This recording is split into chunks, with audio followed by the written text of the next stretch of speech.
Blog Talk Radio. So you want your charity to succeed. It's no secret that combining online and offline techniques is the key to modern-day fundraising success, and practical advice is what you need. The Nonprofit Coach with Ted Hart is the perfect place to learn from experts around the world who, along with our host, provide advice you can use.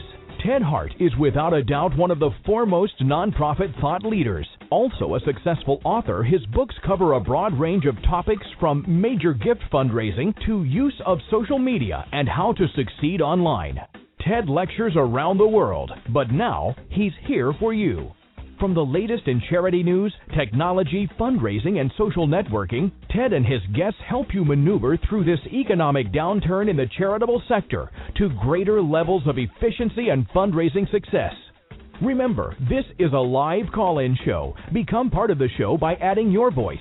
Call now at 347-324-3080. After the show, you can find all our podcasts at tedhart.com. Just click on radio links. Don't forget to dial 347-324-3080. Now, welcome the host of the Nonprofit Coach, Ted Hart. And welcome here to the latest edition of the Nonprofit Coach radio show. It's great to be back with you here on our final show for the first half of the year. Those of you who are familiar with the Nonprofit Coach radio show knows that we go on summer hiatus for July and August. So following this show, we will be on summer hiatus, returning with a full live lineup starting back on September 10th. So over the summer, as you're reading and catching up with back issues of whatever magazine you subscribe to, you can include the Nonprofit Coach in your catch-up. If you go to tedhart.com, click on radio links, you'll be able to go to hundreds of podcasts, including our top 10 podcasts of all time here on the Nonprofit Coach. We've got a full show for you here today and great page two experts. As the announcer noted, you can call in and ask questions of our page two experts by dialing 347-324-3080. You can also join us over in the chat room, and I do see some folks over there. Folks, you can type out your questions there if you prefer, or you can email me today at tedhart@tedhart.com. As always, here on the Nonprofit Coach, we start with page one news.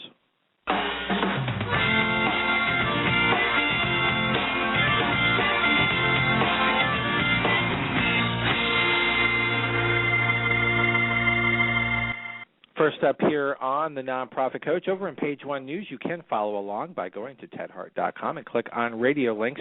You will find three ways to prepare for video on Instagram. They have announced that they will be adding video. If you compare the growth of Vine to the flatline Instagram over the last 30 to 60 days, it's not surprising that they want to jump in and use their once darling photo service also for video. So what you want to do is review your current Instagram and Vine strategies. Avoid a forced channel migration. If Vine is working, you probably want to continue working with Vine. And consider assigning dedicated responsibilities. So given the mobile nature of Instagram, consider delegating management to one trusted staffer, preferably someone with an artistic eye. So all of that is over in the radio links today, and that comes to us from Social Media Today. Next up, over in the radio links today, it is now summer. That is one of the reasons why we go on summer hiatus, so everybody can enjoy their summer. But you do want to make sure that you are protecting your technology over the summer. So coming to us from Mashable are 4 ways to protect your technology this summer. Now, first of all, of course, is to watch the temperature. Extremely warm or cold temperatures can have a noticeable effect on your phone's battery, display, and synthetic housing components. That's even more of a possibility with what they call heat-related death of your technology. So you want to make sure that you want to avoid that. And if it does get overheated, do not put it in the refrigerator or the freezer. Get it out of the sun and try to cool it down, perhaps with a fan. And you want to to make sure that your laptop also perhaps even has an additional laptop fan. Use protection. Another concern is water damage.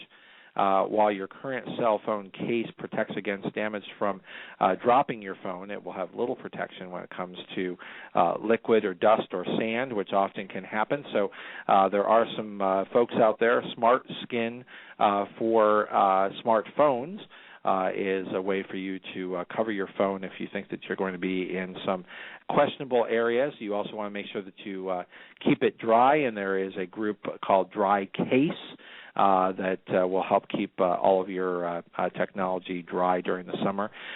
So read all about it over in the radio links today. Again, making sure that your technology makes it through the summer, as well as we hope that you do as well. That's over at tedhart.com. Click on radio links. You'll also find over in the radio links today the art of getting retweets. A successful small business owner, you want to make sure that you are actively utilizing your Twitter account, or in this case, a nonprofit executive who is trying to get their word out. Well, we've got some techniques here for you to read all about. Again, this comes to us from Social Media Today. So the friends over at Quick Sprout are providing you with some valuable information on tags versus retweets and how you can improve the likelihood of your takeaways being meaningful for your organization, including, here's a good tip, including please retweet in your tweet has a 51% retweet rate. And that's spelling it out because Please RT in tests showed that they had a 39% retweet rate.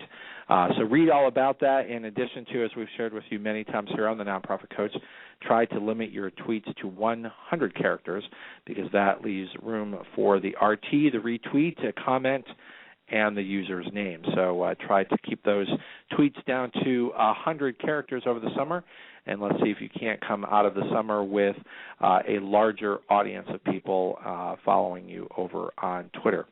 You can read all about that in the radio links. Also in the radio links, we're just drawing attention to our Nonprofit Coach favorite podcast. This week we're drawing attention to Gail Perry and her show that was on the Nonprofit Coach, and we're providing you with a direct link to her very popular show of a year ago here on the Nonprofit Coach. And don't forget, as you're preparing for the summer, as we said before, take this as an opportunity to catch up on all the wonderful favorite podcasts from prior shows here on the Nonprofit Coach. With that, it is time for us to head on over to page 2.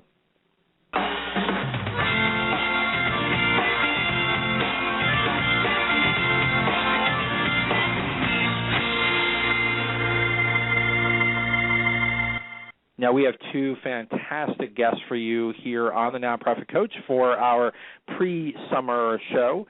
First up, and they'll be joining us together, so I'll introduce them together. Jennifer Filla is here. She's the president and founder of Aspire Research Group. She combines her research and frontline fundraising experience to assist organizations across the country that are concerned about finding the right prospects, worried about what size gift to ask for, and struggling to meet major gift goals. Jen has received a bachelor's from Newman University as a member of the Association of Professional Researchers for Advancement and the Association of Fundraising Professionals. She's a former trustee of Habitat for Humanity of Delaware County and the Center Foundation.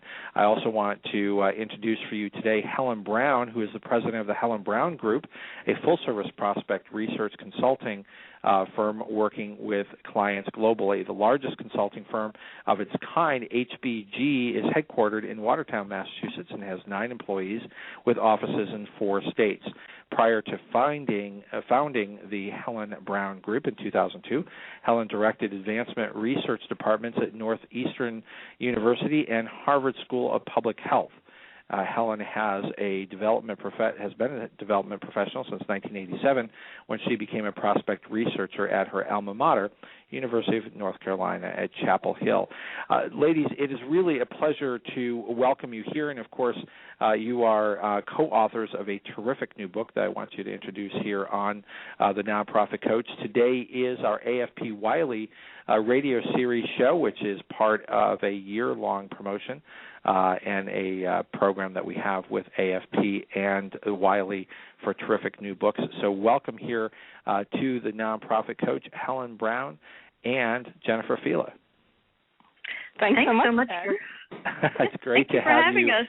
Yeah, it's great to have you here. I mean, and what a terrific topic to go into the summer. I guess there's really no best time. We're all prospecting all of the time, but summer is a great time to get out and have some casual time with your donors, and it's also a terrific time for you to prepare for the fall campaigns. And, of course, preparing for the fall campaigns, big part of that is prospect research. Absolutely. It absolutely is, and as a matter of fact, Jen and I both got an email this morning from someone who said that they were going to be taking our book with them on vacation so that they could have something to read on the beach, and I thought that was just a great idea to get prepared for the fall. It really is a great idea. So why don't we start off? I think that's Jennifer, is that right? That was Helen. Oh, it's Helen. Okay, sorry, Helen. Okay, so Helen, why don't we start off with you and sort of bring the book in, tell us a little bit about the book and why you folks wrote that, and then we'll have Jennifer provide some insight as well.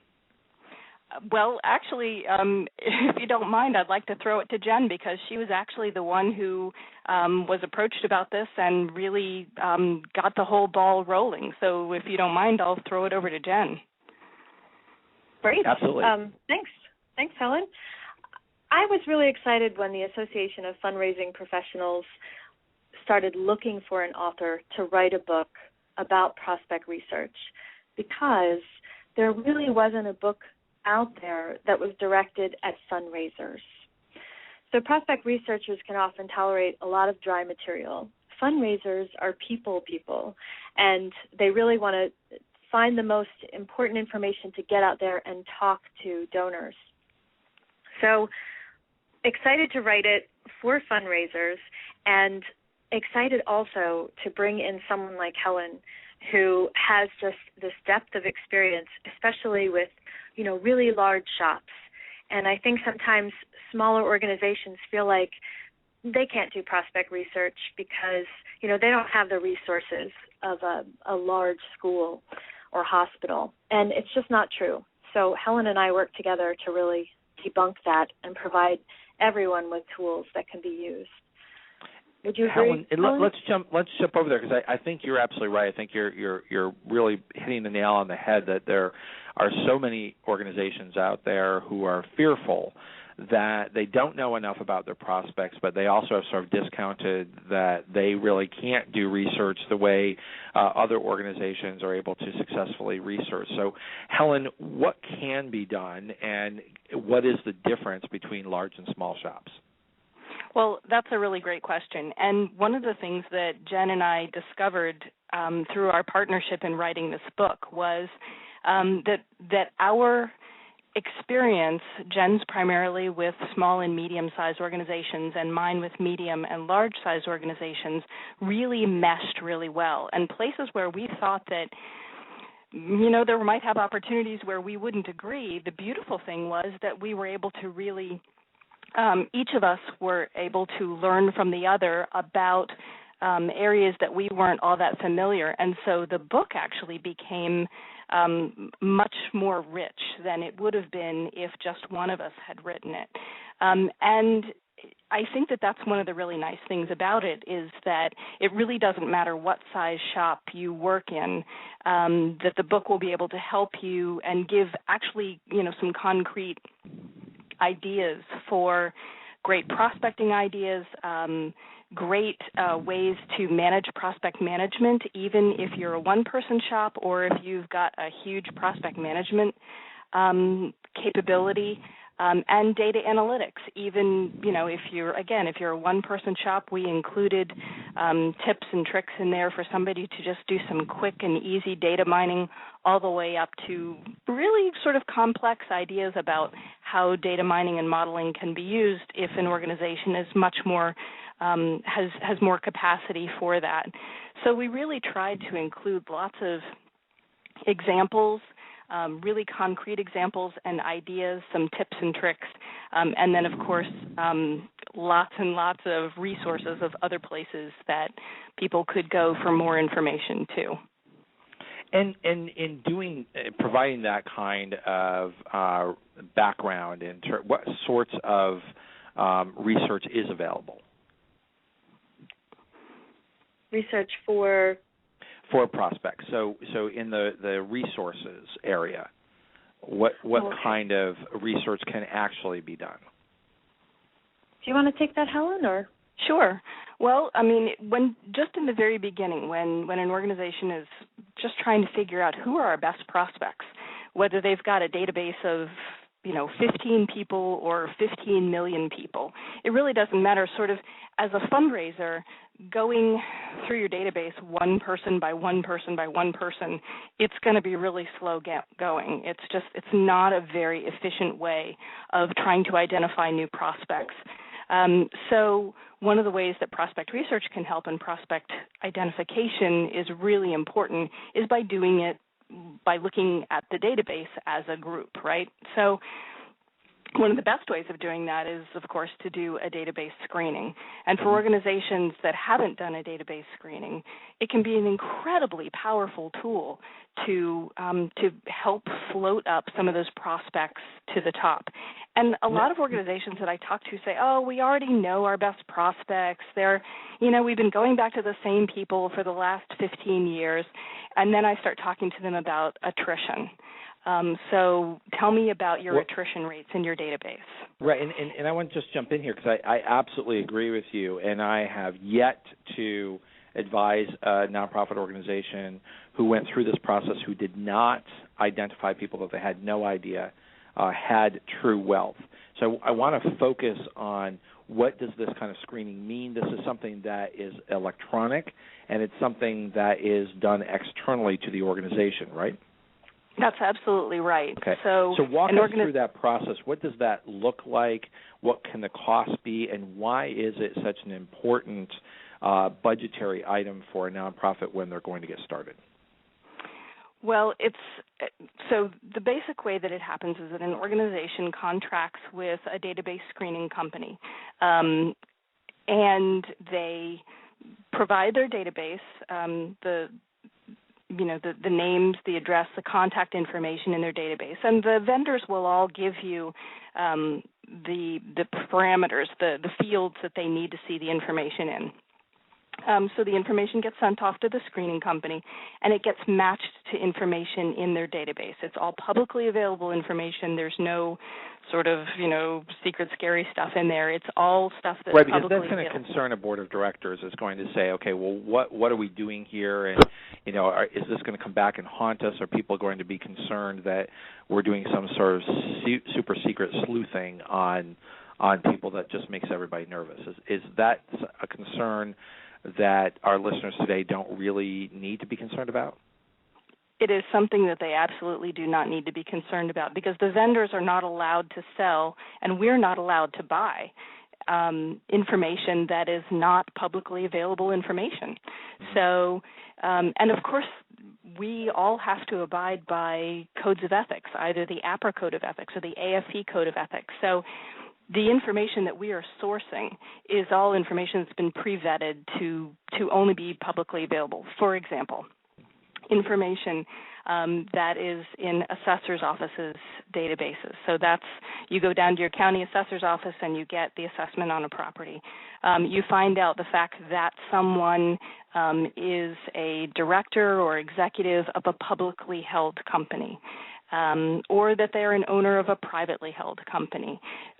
It's information that's like that that's available. I think that sometimes the thing that makes people nervous is that now all of a sudden it's aggregated in one place, and that's the thing that I think makes people nervous. But It's not being sourced on anything that's not already out there that anybody couldn't go and find.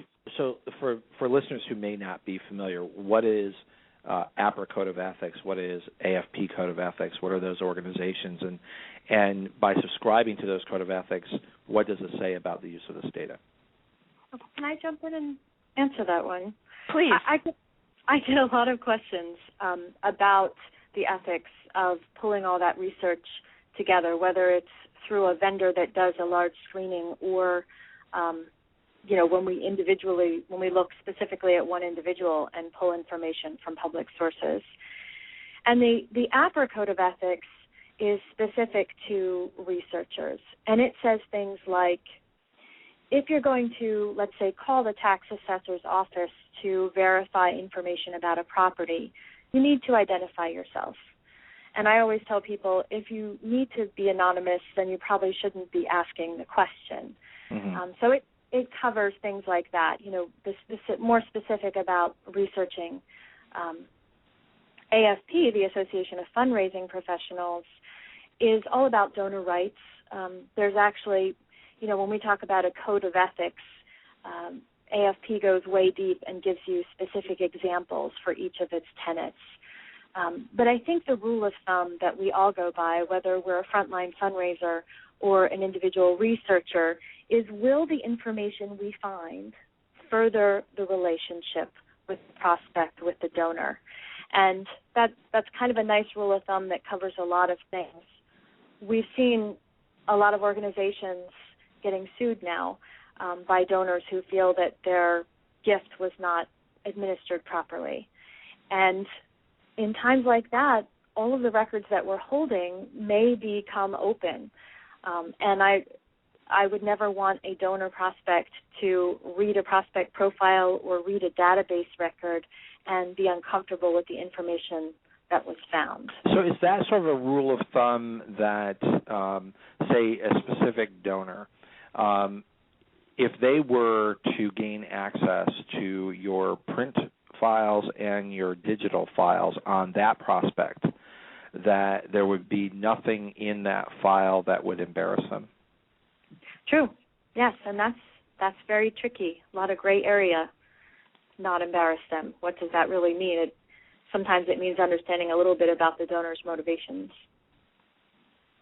Right, as long as it's factual, as long as you're sticking to facts in terms of property owned and prior gifts and notes from reports and things of that sort, rather than allowing into your files, hearsay or gossip and things of that sort. Is that a professional standard? Well, absolutely. And I'll give you an example that might clarify a little bit. I had a prospect, and I have a new person working for me, and she found that there was a bankruptcy and that the SEC in New Jersey had fined that prospect many years ago. The prospect has now gone into a completely different industry and has been very successful. It really didn't make sense to include anything about the SEC fine or the previous bankruptcy. We didn't know all of the details around any of those things. And the prospect now had significant wealth in a different industry. There's no criminal behavior that we found.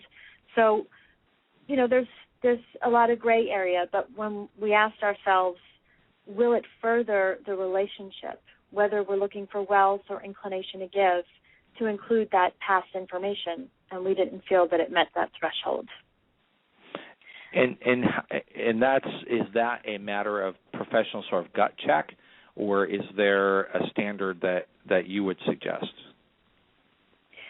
I don't think in ethics there's ever a really clear standard.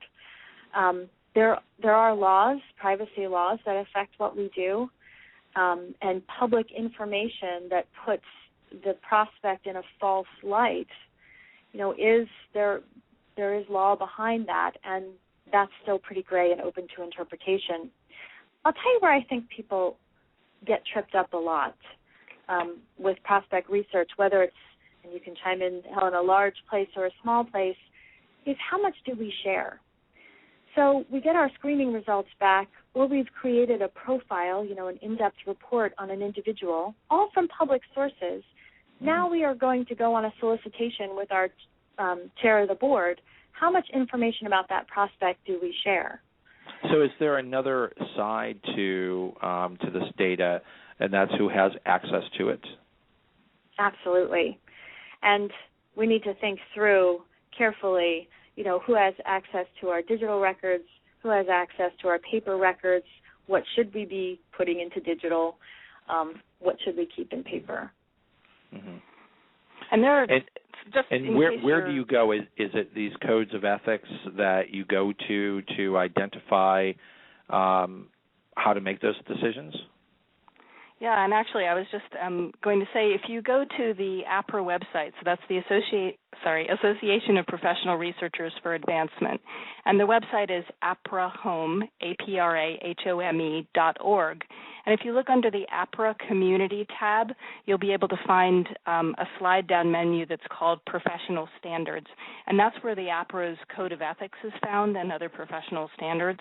And people might be interested in just knowing that exists, and reading about them there, I think, can really help make people understand our standards much more clearly. But I think it also can prove comforting to some people who might be, wondering or worrying about information and its use in prospect research. Right. So moving back to the book a little bit. You mentioned in your book and identifying new prospects. Is that partly the wealth screening in that they're prior donors, but now they're new prospects for larger giving?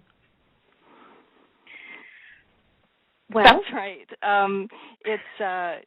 So what you want to do when you do an electronic screening is that it will identify people that perhaps have been $25 donors over the past, 4 or 5 years that you didn't even realize had the capacity to give gifts at a much higher level. So an electronic screening can identify those folks and allow you to find out who they are, and put them on the lists then move them into prospect management. So you assign that person to a portfolio that goes within a prospect manager's portfolio, whether it's, the one-person major gift officer or whether it's, one of a team of 10 fundraisers, and begin to cultivate and involve that donor. But that's really the basis of it, is starting to identify and create qualified pools of prospects. And now, what's the difference in your book? You talk about the wealth screenings, and that's what we're focused on right now.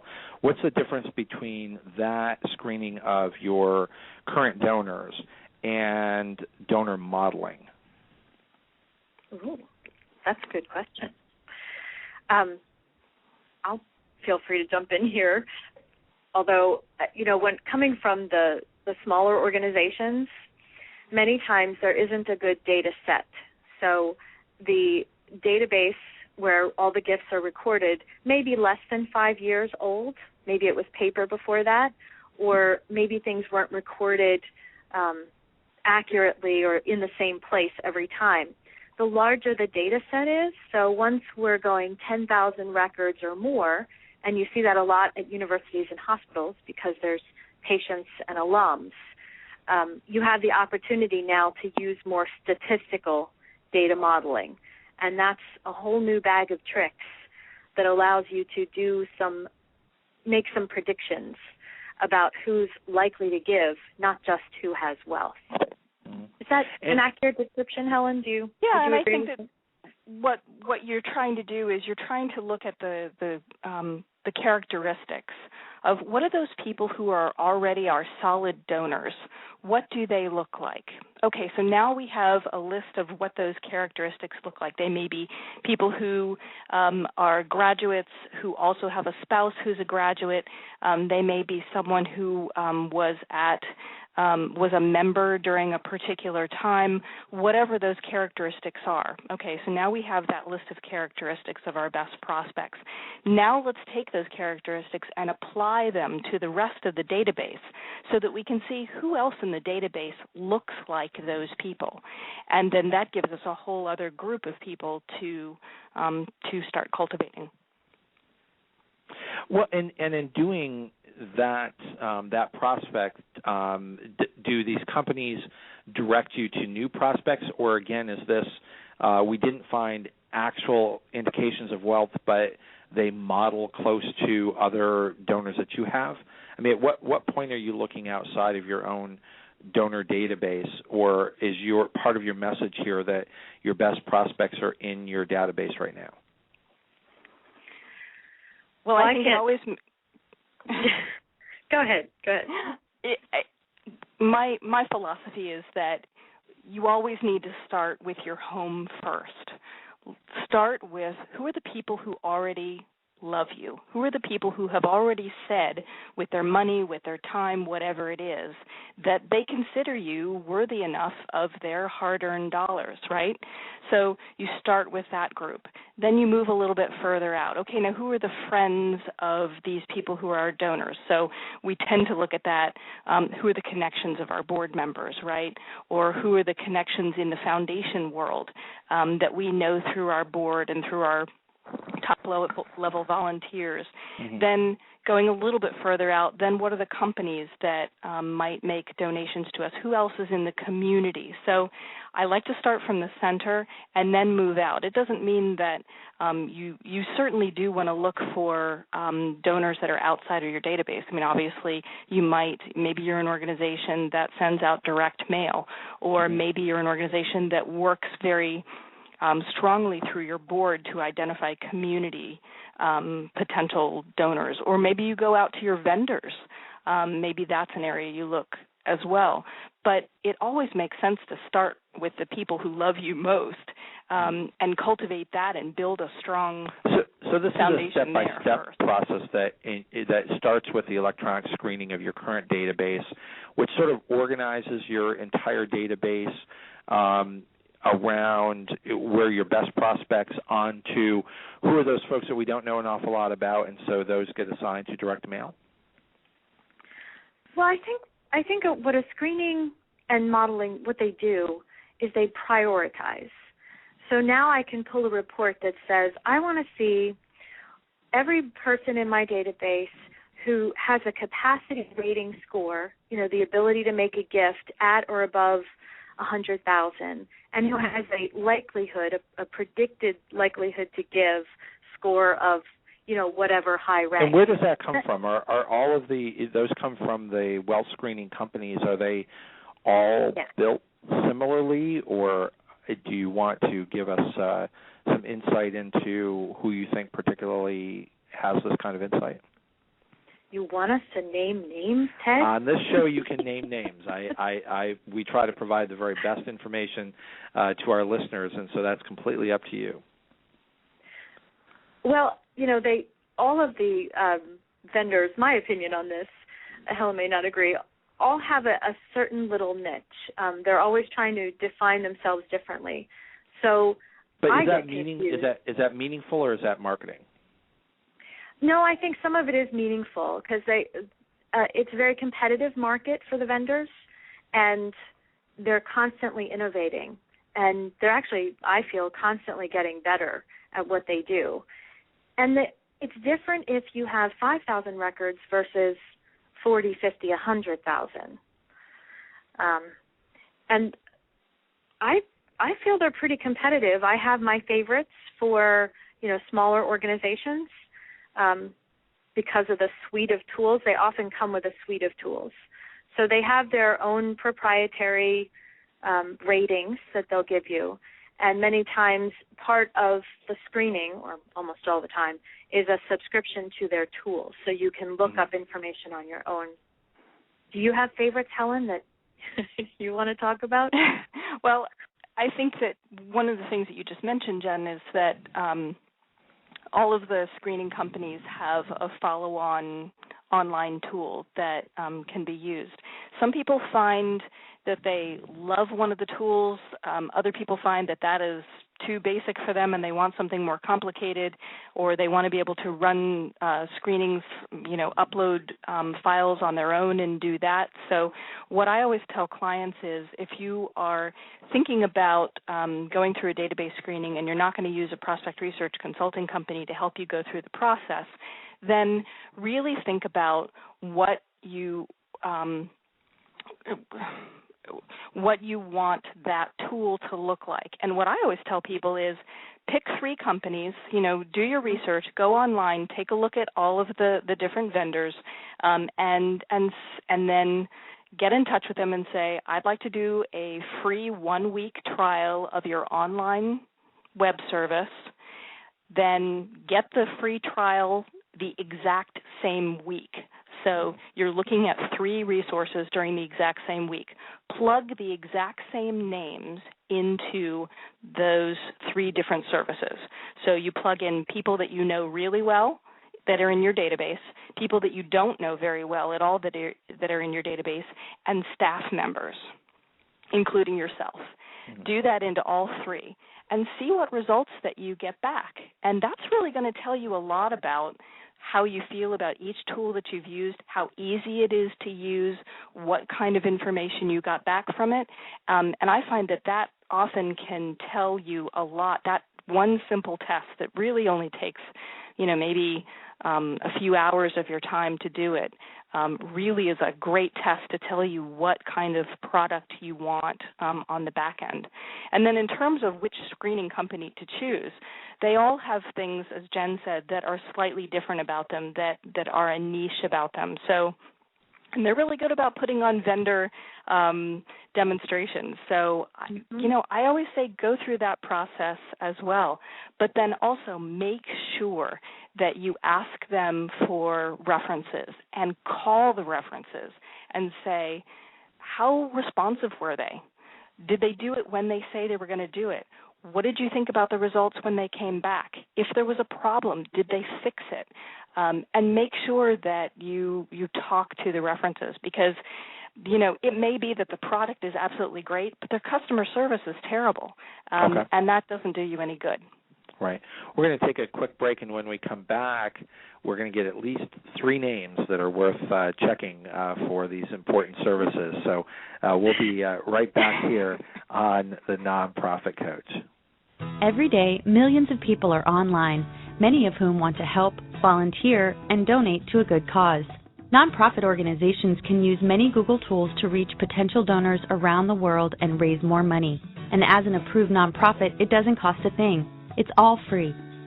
Google Grants helps you promote your website with free advertising on Google.com through the AdWords program.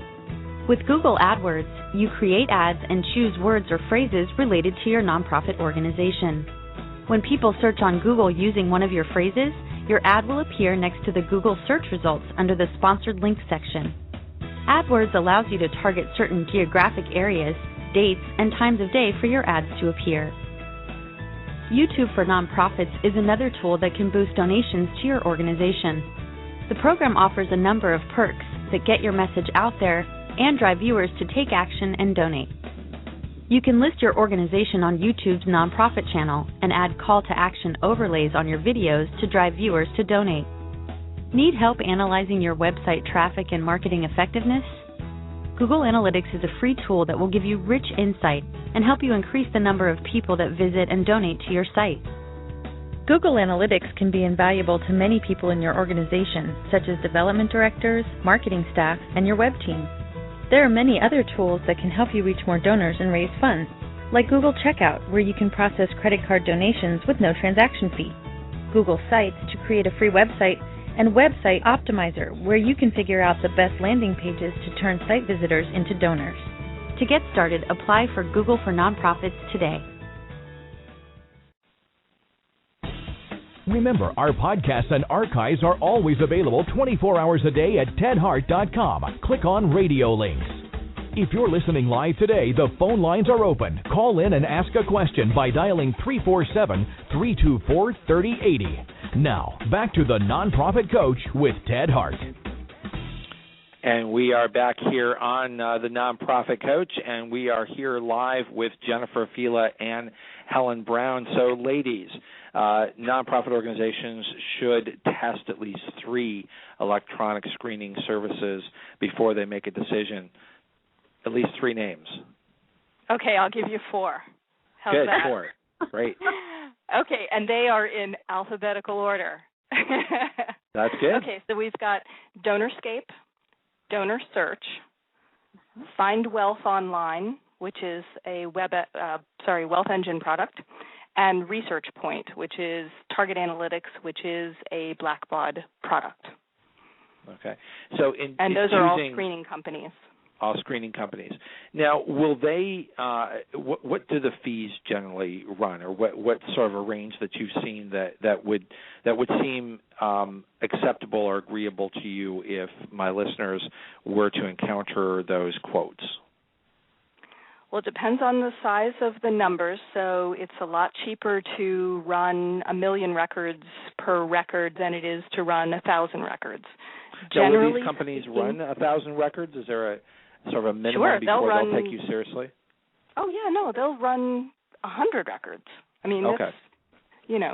They'll run any number that you've got, but there's a baseline fee for how much it costs. I generally find that for kind of an average size pool, they tend to run about $1 a record. Sometimes it's cheaper. If it's a smaller database, it might be slightly more than that, but you can figure that the average is about $1 a record. So you shouldn't be shocked if it's close to that, but if it were double that, then you would be scratching your head and asking questions. Yeah. The other thing is, though, that the online web service will usually be extra. So you'll pay an additional $1,500 to, $10,000, depending on how many seats you've got and how many users you've got, for access to the online web service after that. Mm-hmm. Is that your experience, Jen? Yeah, and I think one of the things that sometimes the organization doesn't realize, you may only have small batches that you need to submit at a time if you're a smaller organization, maybe for that gala that you're doing, in addition to some of your donor records. You can do batches. So you can contract with a firm, and you have to pay for maybe 1,000 minimum, but you can do that in batches. You don't have to do 1,000 at once. You can do it over a period of time, and that's very helpful for smaller organizations. Now, how important is this to have a service like this for a development office as opposed to I can do a Google search? Why wouldn't I do a Google search? Well, that's a really good question, Ted, and lots of people ask that question. And I think there's 2 reasons why you need more than a Google search. One, 90% or 80 or 90% of the information on the Internet is not found through or not accessible through a search engine. Okay. People really don't realize that. There are a lot of databases behind websites that are not available to the search engine. You have to know where to go. But if you're looking to raise more money, which should be the reason why you use prospect research, there's 2 situations you don't want to be in. One, you don't want to be at the table asking for a gift that's much lower than the prospect can give. Mm-hmm. And research helps you find that out. And 2, on the identification side, you don't want to go into a campaign spending as much time with a $100,000 donor as you would with a $5 million donor. And you don't want to overlook some of your best, what turn out to be some of your best donors altogether. So I think, for my end, for wealth screening tool, if someone has never done anything with their database and they're not going into campaign, maybe that's not the best option for identifying new prospects at the moment. But there are, the large... So you're not going to always necessarily do it the same way that everybody else does. It's very focused on the type of organization you are, your particular prospect base. Right, and the reason you're doing it. I mean, why do you want a wealth screening? What are you going to do with that information when it gets back? If you only have 2 people in your office, you really can't go after 300, 500 prospects identified. So it needs to match your goal. If you're a large organization and you have a dedicated team of major gift officers, you really need a lot of prospects to keep them busy and bringing in major gifts. Mm-hmm. So for most of your time, I believe, Helen, you have been with large organizations. So you bring that perspective, but you've also consulted with and provided service to smaller organizations. Is the advice similar to the way that you approach prospect research? Well, it is in a way. I think that my message to fundraisers is you can either spend time sitting at your desk looking at Google and taking lots and lots of time to find not as much information as you could use to either hire a prospect researcher, either internally or externally, and have them know exactly where and how to get to the information much more efficiently. And it allows the fundraiser to be out on the road instead of sitting behind their desk and doing prospect research. So it really doesn't matter whether you're a small organization or a large organization. Utilizing prospect research can really, truly help maximize the time that a nonprofit has and maximize the time that a frontline fundraiser has so that they're not wasting time doing something that they really need to be doing something else instead, raising money. So what is the balance? Well, it's a balance. I would, one of the fun conversations that's been going recently in our field, and Helen did a great blog post on it, was, are we going to lose out to Google? And that struggle for what is prospect research, and I think sometimes we forget to include that frontline fundraiser, because peer review is a prospect research tool that's been used since long before technology, long before Google. Helen was at the forefront of that, making that very methodical in her organization. And we also have relationship mapping. I mean, now we have fun technology tools for that too, but we still used to do it the brainstorming way and still can with, for example, our trustees. So it's not entirely limited to a prospect researcher who's skilled. It's a matter of knowing what tools are the best to use in the situation and who's the best person to use them. Do I need to hire an experienced prospect researcher because I have more good prospects than I can handle? I can't sit down in front of my desk if I'm going to be going out meeting them, so now's the time to make that switch. But I think so in other words, all data is not the same. I mean, what Google treats everything as if it's equally important, but with professional insight and consultants that can help you, you can narrow in on what is significant and what your organization needs to focus on. Much more effectively, yes. Yeah. And we live in a world where everyone should understand basic search technique. I mean, do you need to pay a full-time researcher to look up a company bio for you before you make a phone call to a prospect? No. But if you're going to ask for a $5 million gift, you really should have someone who knows what they're doing find the information for you so you can provide the best solicitation strategy for that prospect. So I think every organization has to find that balance. For some, it's going to be really obvious. For some, it's, do we buy that latest and greatest tool? Will that boost, the number of prospects we find or not? We have an email question from Carol in Detroit, and she's asking, what is the correct number of prospects for a major gift officer? Good question. I know my number is for a dedicated gift officer is around 100, depending on the types of prospects. But I'm curious to hear from you, Helen. Well, I absolutely agree with you, but that would be for sort of a general prospect manager. For someone who is a principal gifts officer, senior vice president, somebody at that level, it might be as low as 10 or 20. For somebody who's a road warrior, their job is to go out and do those initial qualification visits.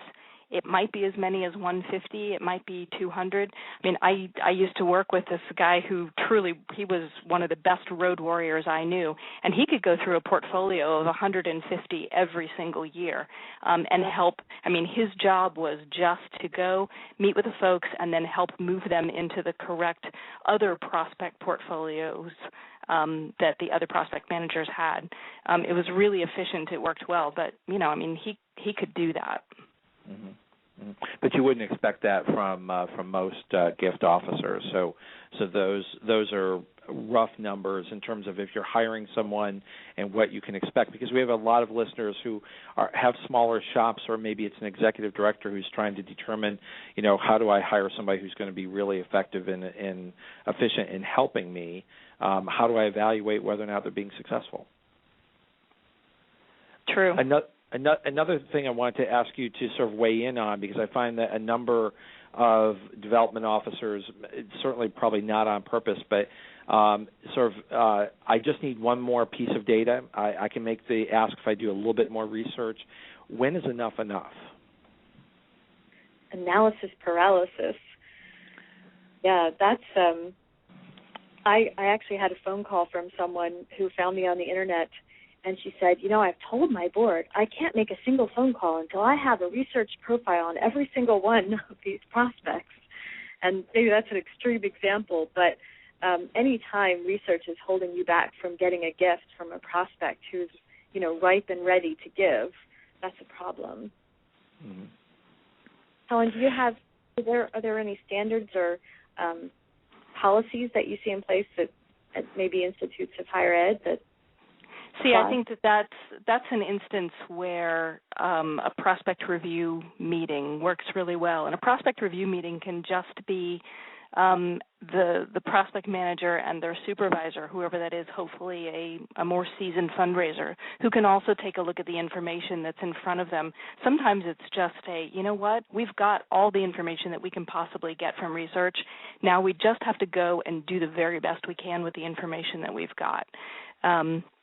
We don't want to get that kind of paralysis. It may well be that this isn't the best gift that you could have gotten, but hopefully you're creating a lifelong relationship with this donor.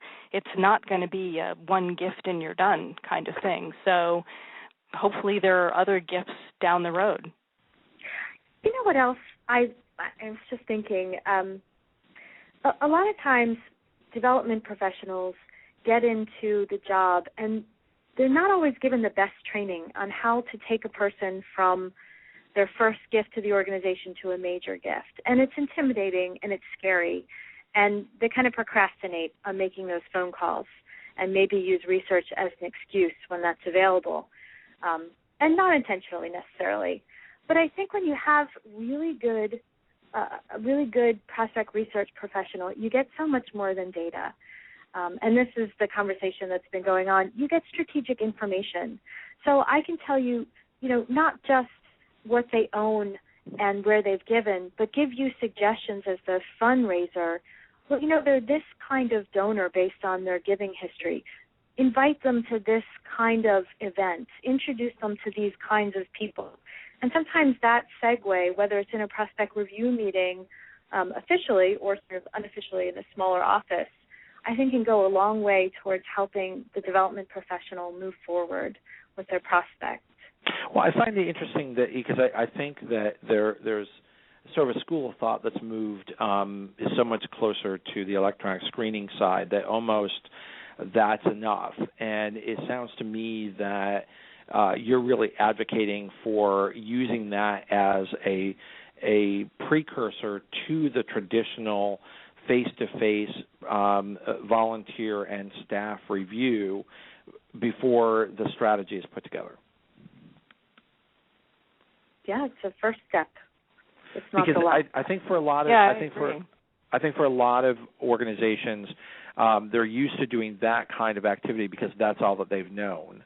So you're bringing this new concept into the field here, but it's not a substitute. No, I mean, first you identify the prospects and figure out, who the best ones are, but that's just the beginning of the story. I mean, the identification of them, then you learn more about what it is that makes them tick. What is it about our organization that provides that spark that's going to be transformational? And that can be transformational for the donor as well as for the organization, but where do we want to involve them? Now, that's a combination. That's prospect research that's primary prospect research that may be in a face-to-face meeting with the potential donor themselves, coupled with information that a prospect researcher can find that's in the sorts of databases that we talked about, LexisNexis and other biographical databases that are much more than what Google can offer. That kind of compilation of information, the aggregation of that kind of, to create a much more dynamic picture of the prospect and really the kinds of things that motivate them or interest them. I mean, as Jen said, you might do research on someone and a professional researcher will take a look at all the information and say, what I'm noticing is that every time an organization puts this person on their board of directors, I'm noticing that 2 to 3 years later, there's a major gift that's happening here, or there's $1 million gift that's happening every time I notice that this person is made a chair of a campaign. There's a $1 million gift that happens. That is not something that you're going to be able to find through Google. That is somebody who is taking a look at all of the data that's in front of them and able to extrapolate and say to a frontline fundraiser, here's the information, but here's what it means. Here's what it means. And I think that's the crucial part that prospect research plays today. I don't think that it always did. Prospect research used to be much more just sort of the aggregation of information and letting the fundraisers sort of figure it out for themselves. These days, prospect research is much more strategic. Mm-hmm. So it's not just the research, it's the analysis. Absolutely. Yes, bingo. Yeah. And the analysis, we get all these technologies that appear more user-friendly. We have dashboards and it makes graphs for us.